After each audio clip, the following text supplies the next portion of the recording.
one. Hi, Cliff. Thanks for meeting me today. How was your day today?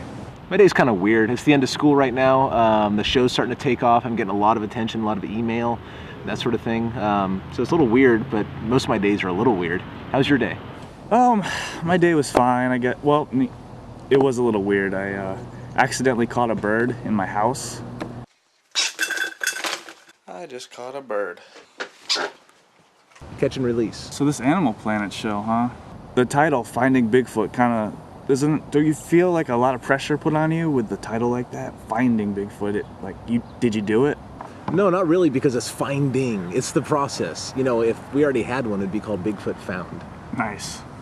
Last night's episode was on the skunk ape in Florida, and you met with the Bridges. What was that like? Yeah, the Bridges have this property outside of Quincy, Florida. And it's a really intriguing property for a number of reasons. Number one in my book is because they've had Bigfoot encounters for about 10 years now. And, you know, if I can find a property like that, I'd be pretty pleased. I think the Sasquatches are there for a number of reasons. The Bridges built their home on property that used to be a Seminole Native village. Like, there used to be actually a Native American village there, 1,000 years ago. And Native Americans chose the locations of their villages very, very carefully based on food resources. So it was a place where there's a lot of food, there's water, and also another interesting thing there is that the entire landscape is covered with bay plants, bay trees. Bay trees were planted there by Native Americans as a mosquito repellent. The mosquitoes are not bad where the Bridges live, whereas all around there in the swampy areas there's a lot of mosquitoes. And I think that's also part of the reason that the Sasquatches are there as well. I gotta say, I'm amazed at what was left off the episode just by what you said there, because that was all very interesting to me. Well, that's the thing about television. We work with Animal Planet. They are in the business of making entertainment television. I'm in the business of Bigfooting. Right. And a lot of times those two interests clash, but there's also this happy medium that I think that both parties, the Bigfooters and the production company and Animal Planet, are all kind of looking for at this point. Yeah. And this is only the second show. We've shot 6 so far. We'll see if we get picked up for another season. I'm sure that there's going to be a balance that is found that satisfies all parties. Give me some behind the scenes on the Florida episode. A lot was left out of these episodes. Animal Planet is condensing 7 to 8 days of shooting, 11 to 18 hours a day, down to 44 minutes. Wow. That's a tremendous task. They have to pick and choose and make sure stuff is happening all the time. They left out a lot. And that's part of the reason I want to do this video series, to kind of shed some light on what was actually left out. So what was your estimate on the total dollar budget on that cheesy Bigfoot costume? Oh, the Bigfoot costume that they filmed some guy walking around in on that one? Right. Yeah, like for the commercial things, No, yeah. We're not trying to say that's a real Bigfoot at all, obviously. I think that's the same costume that those Georgia guys used for their hoax. So I don't really know what the budget is on that one, of course. You can look it up online if you really are interested in that sort of thing, but probably a couple $100. I don't really know. But I mean, that Bigfoot costume isn't fooling anybody. So what's going on with the trivia question? The alligator dens and the methane gas? Those, I didn't know those. Right. One of the things that that Animal Planet is trying to do is kind of introduce an element of fun, because they're making television. It's supposed to be fun.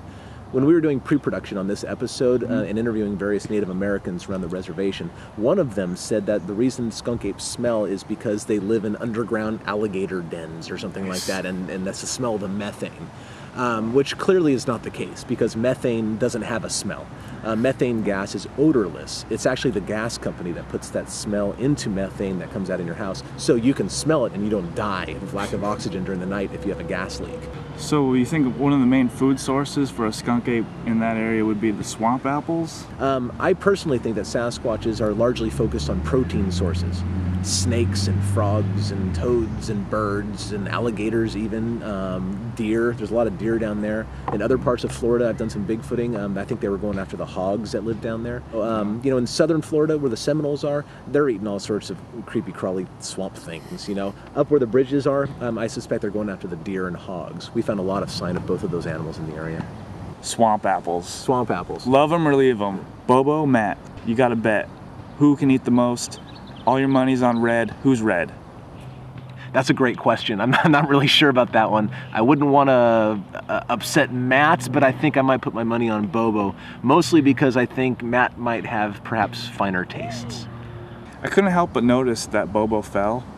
Well, yeah, it was pretty obvious, I think, right? I tried not to notice it, but I did. Yeah, he tried to hide it. It didn't work. He clearly fell. I don't think he could have hidden that one. He ate it. But remember, he was wearing one of those backpack cameras, and you can see his face because that's infrared light. It was jet black for him, and he was trying to go down these steps, and they're wooden steps, and he just ate it, and he fell flat on his back. And I happened to radio to him right at the right time and said, "What's your position?" And he said, "Well, right on my back," or whatever he said, whatever funny thing he said. Obviously, it's always good to come across physical evidence, and you guys seem like you were this close, but with the handprint, but it was just on video. It would have been better if it was out in the window, but yeah. What are you gonna do? Yeah, the handprint was a few years old, actually, because stuff's been going on at the Bridges property for a number of years now. So the handprint was there. Investigators from the BFRO came out and they filmed it. Unfortunately, they didn't do any measurements or anything like that. At least I've never been privy to them.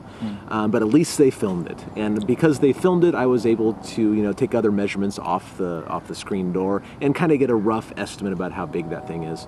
On site, with the cameras rolling and the producers going, "Cliff, come on, this is money. Time is money." I came across a size of about 11 inches. Right. From about the base of the wrist to the tip of the fingers. At home, I actually counted pixels, and I came across a size estimate of about 9 inches, 10 inches, somewhere in there. But of course, it's also difficult to see where the fingers ended, so I don't know. I did the best I could. In the video, because it was greasy or oily or whatever was going on with that thing, you can actually see the hair impressions on the glass. Maybe his hand was juicy from swamp apples. Trying to make a pie inside the Bridges house. Swamp maybe? apple pie. Swamp apple pie in the It's so Bridges. American. Yeah. So right off the bat in the episode, it says that skunk apes have a reddish tint and are a bit smaller than the other North American apes. As far as Sasquatches being reddish color, it's been noted that even though some might look brown or black or even like a reddish orangutan color, when you look at Sasquatch hair under bright light or in a microscope, or if somebody sees one and they're backlit, they always have some sort of reddish tint to their hair. So is it true of all skunk apes? No. I've heard reports and read reports from Florida that paint them as black, I guess. And as far as them being smaller, the footprint at the Bridges was 17 inches long. That indicates a very large individual. In Georgia, we investigated several reports, and we had 9-footers out there. But if they are smaller, there's a couple things I'd like to point out. First of all, every 9-footer starts out as a 3-footer, and there's a lot of Sasquatches that are not full grown. If there is a trend of them being smaller in Florida, it probably has something to do with Bergman's rule. Bergman's rule is a biological rule, basically, that says inside the same species, the animals that live closer to the equator, therefore in warmer climates, are smaller than the ones that live in more, in colder climates. And that has something to do with heat retention. In mammals, body mass generates heat, and the surface area of the body radiates that heat outwards. And as it turns out, that the mass versus the surface area ratio actually increases as the mass gets bigger. So heavier animals generate more heat, but they have less skin to radiate that heat out, therefore they retain more heat. So that's why animals in British Columbia are often reported as much larger than the animals in southern climates. And that's true of black bears, deer, elk, and even Sasquatches. That was an awesome answer. Yeah, I hope I didn't lose you. Yeah, you lost me, but do you have to do this on set a lot? And we don't usually film in flight paths, but yeah. Oh, wow. So what can we look forward to? What's the next episode to air? The next episode is Sunday night at 10 o'clock, and it is going to be the North Carolina episode. North Carolina is going to be great. We're going to look at the Mike Green thermal video of a Sasquatch that I personally think is a Sasquatch. Crazy stuff happens in this episode that, I can't talk about it right now, but once it's out, we'll sit down again and do the same sort of thing. We'll talk about the episode in hindsight. Nice. On behalf of many Bigfooters and fans of the Squatch, I think it's safe to say we're all looking forward to many more episodes of Finding Bigfoot. And episodes into forever, right? Forever? Is that possible? I don't know if I have the energy for that. It's a tiring gig, man. All right.